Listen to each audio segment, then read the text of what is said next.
मैं आशीष कुमार मौर्य। सबको नमस्ते।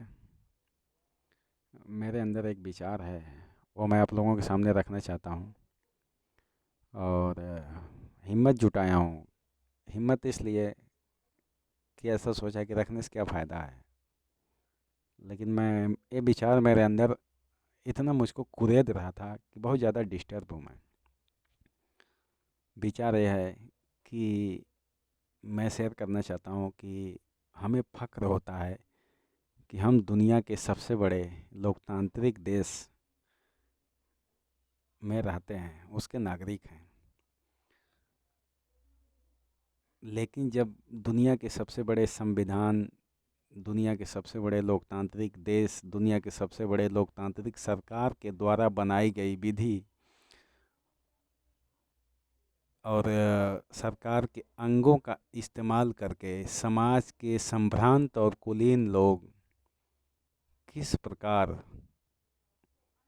हम जैसे लोगों का शोषण करते हैं अपने स्वार्थों के पूर्ति के लिए, वही मैं शेयर करना चाहता हूँ।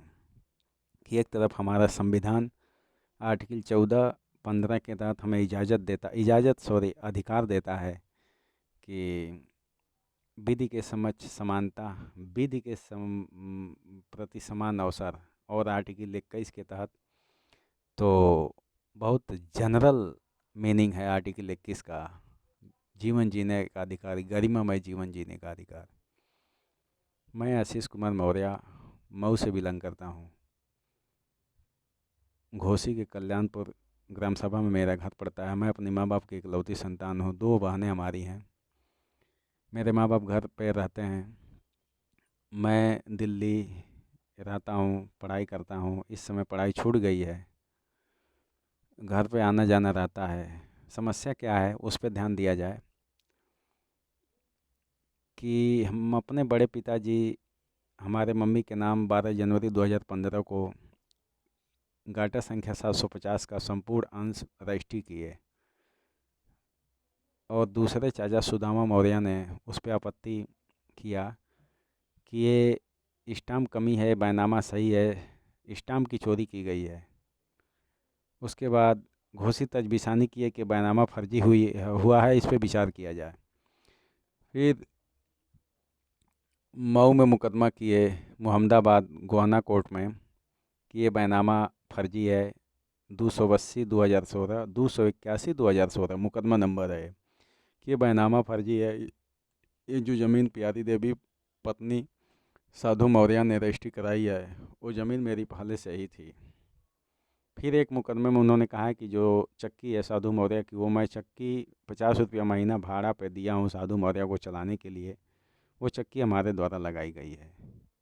और 17/10/97 को सुदामा मौर्य ने लिखा है कि 17/10/97 को मैं अपनी प्यारी देवी पत्नी सुदामा मौर्य के नाम वो ज़मीन सब लिखा लिया था साधु मौर्य से। फिर एक तरफ उन्होंने उसके बाद जाके सेक्शन उत्तर प्रदेश राजस्व भू संहिता सेक्शन 16 के तहत घोसी एसडीएम कोर्ट में बंटवारा का मुकदमा दाखिल किया कि बंटवारा कर दिया जाए, हम लोगों में आपसी विवाद है। शांति बनाने के लिए माननीय उप जिलाधिकारी से प्रार्थना है कि इसको बंटवारा कर दिया जाए। तो मेरा एक सवाल यहाँ क्रिएट होता है कि एक व्यक्ति एक कंप्लेन कर रहा है मऊ एडीएम के यहाँ कि बैनामा सही है, स्टाम्प कमी की गई है, स्टाम्प को वसूला जाए। और दूसरा मुकदमा कर रहा है कि इस बैनामा फर्जी है, इस पे विचार किया जाए। तीसरा मुकदमा कर रहा है कि ये ज़मीन जो है सब कुछ मेरी है, ये फर्जी बैनामा है। चौथा मुकदमा का कर रहा है, उसमें कह रहा है कि ये सब कुछ फर्जी हुआ है, इसको खारिज किया जाए, मनसूख किया जाए, कैंसिल किया जाए रजिस्ट्री को।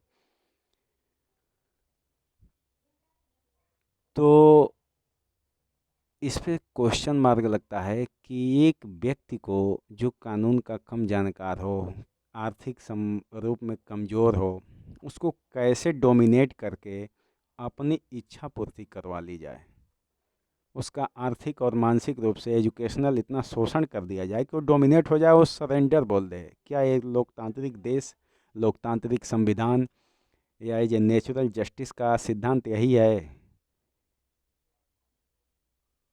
कि किसी पे फर्जी इतना मुकदमा कर दो कि वो तो रोज़ तारीख नहीं देख पाएगा, पैसा नहीं होगा, पढ़ाई करेगा कि क्या करेगा, या जीविकोपार्जन करेगा, परिवार चलाएगा, या फिर मुकदमा देखेगा, तो लास्ट में सरेंडर बोल देगा।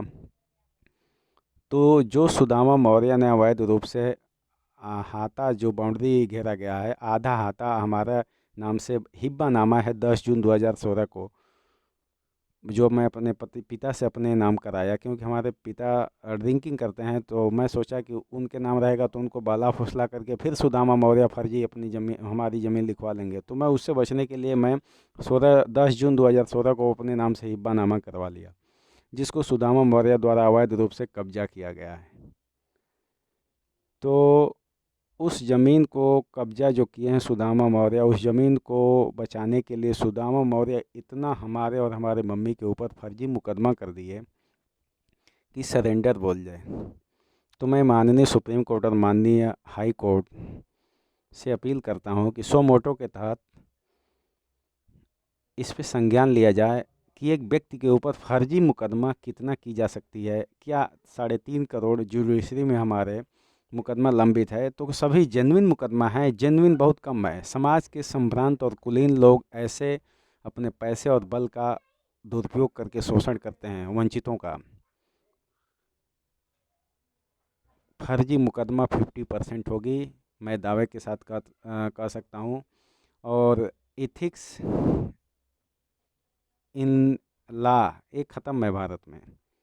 ला में एथिक्स कहाँ है? एडवोकेट एक्ट अधिनियम 1961 में तमाम प्रावधान है, लेकिन कोर्ट में जाएंगे तो किसी लायर के बेंच पे उसका नाम, उसका रजिस्ट्रेशन नंबर, सब कुछ लिखा रहेगा, लेकिन एडवोकेट एक्ट अधिनियम 1961 की जो कुछ भी प्रावधान है नहीं लिखा रहेगा कि फीस कितना लेना है, कैसे व्यवहार करना है, कैसे जागरूकता लानी है, कैसे किसी को लीगल एडवाइस देना है as a genuine, as a natural, based on natural justice.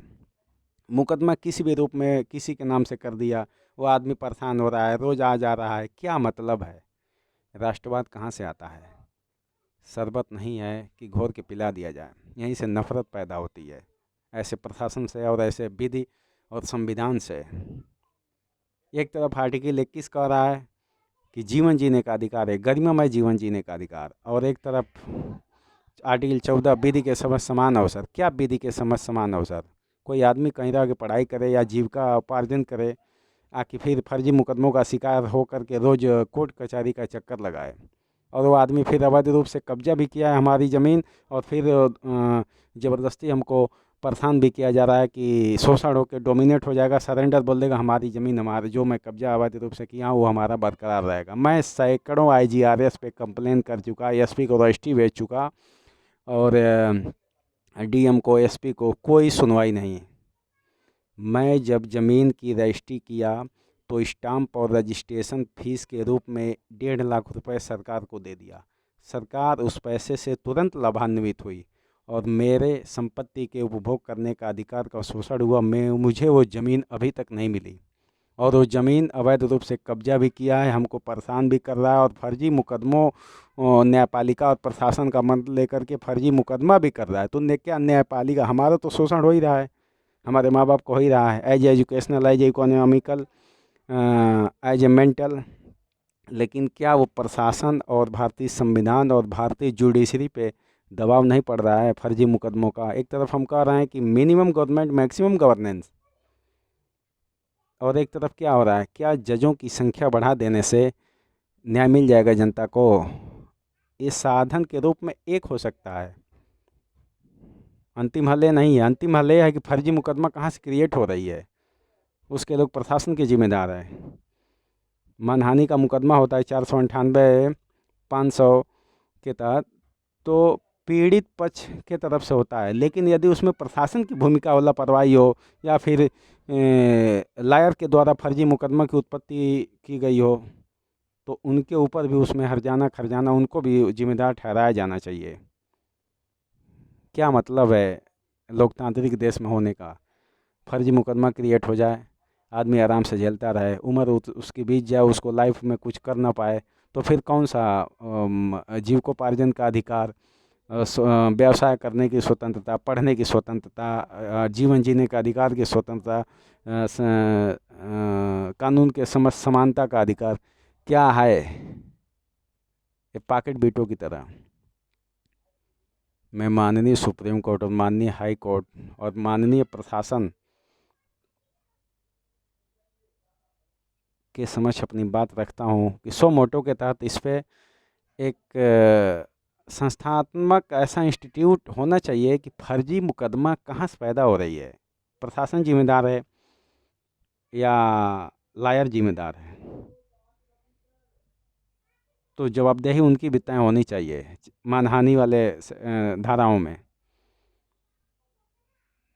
इतना परेशान कर दिया हमारे चाचा सुदामा मौर्य ने कि सरकारी ज़मीन भी उन्होंने गाटा संख्या 390 खाद गड्ढा, उसको उस पर भी मकान बना के कब्जा किए हुए हैं। ऐसे लोग समाज के दबंग हैं। और मेरा सड़क का हिस्सा, एक पिता की 4 संतान है, चारों को सड़क पर बराबर बराबर हिस्सा चाहिए। एक पिताजी ने संपूर्ण अंश मेरे मम्मी के नाम से लिख दिया, एक हमारे पिता का हिस्सा चाहिए। और हमारे पिता के हिस्सा जो कि मैं अपने नाम से हिब्बानामा 10 जून 2016 को कराया, वो अवैध रूप से सुदामा मौर्य ने कब्जा किया है।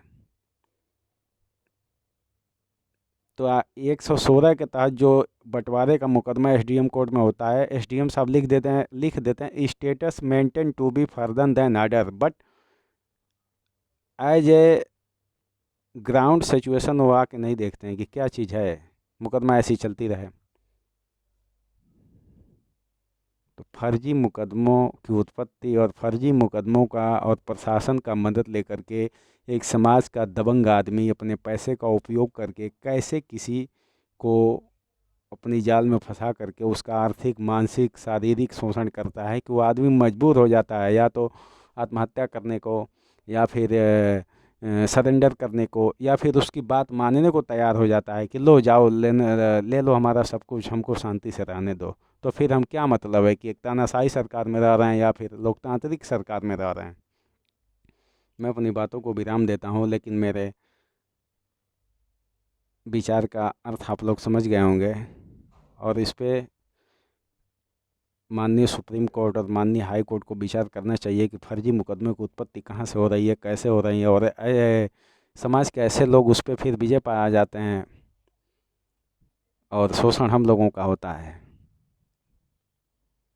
तो लोकतंत्र का क्या अर्थ है? यही जुडिशरी हमारी हमको परिभाषित कर दे, विधि के समान अवसर यही परिभाषित कर दे। मैं अपनी बातों को विराम देता हूँ। सबको प्रणाम।